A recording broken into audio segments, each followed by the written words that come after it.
So the reason I got the UT10 was to use it as a camping machine and something that would be easier for the dog to ride along with me.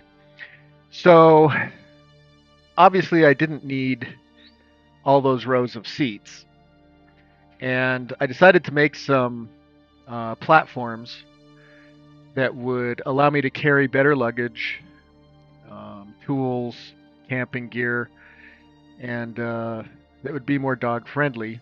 But they would have to be able to snap in and snap out the same way the seats do in case I did want to carry people.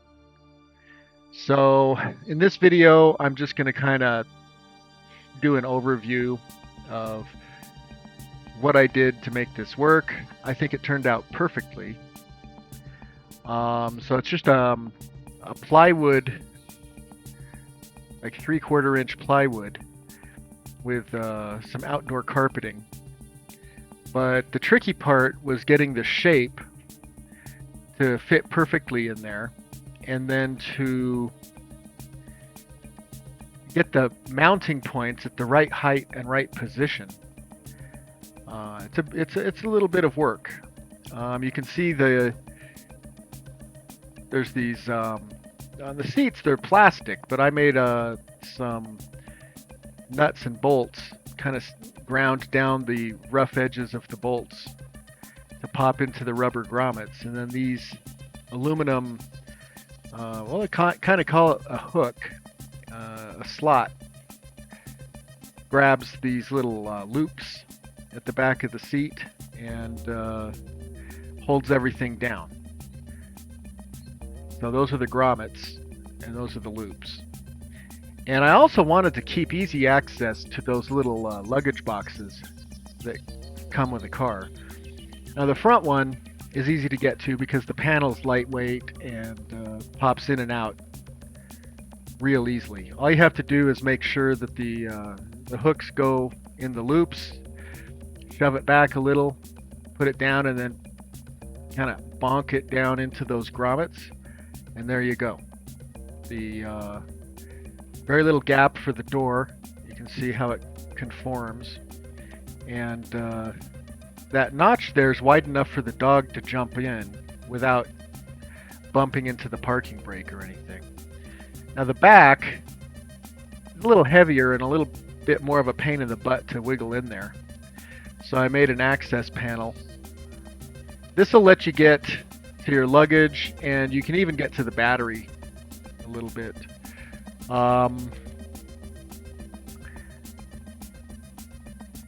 You can see that I've got cutouts for the seat belts.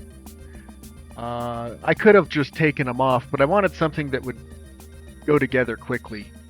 I don't have to take out the seat back, but I could if I wanted. And then this flappy part here is necessary to get it to rotate down into place without leaving a gap. So here's the dog getting out of the car. She never takes the low road, but she's getting old and her hips, she doesn't like to jump in that way. And you can see here there is a little bit of a gap necessary to get around the door locking mechanism. But otherwise it conforms pretty closely. So same trick in the back. You've got those little tabs, and there's some spots to rest on some rubber bump stops. Same kind of metal peg to go into the grommets. I had to space it with an extra piece of plywood. I used a lot of cardboard and a box cutter to try to form the shape and make sure everything lined up. And even then I had to take it out, put it in and take it out, trim a little here and file a little off there. And it took several days of tinkering to get everything right. You know, you start off thinking it'll be an afternoon project, and it turns into a little bit more involved deal. The carpet's just cheap stuff, plastic backing, pretty waterproof. And because water might get trapped underneath it, I put a lot of paint on this thing to try to keep any mildew from forming. But a little bit of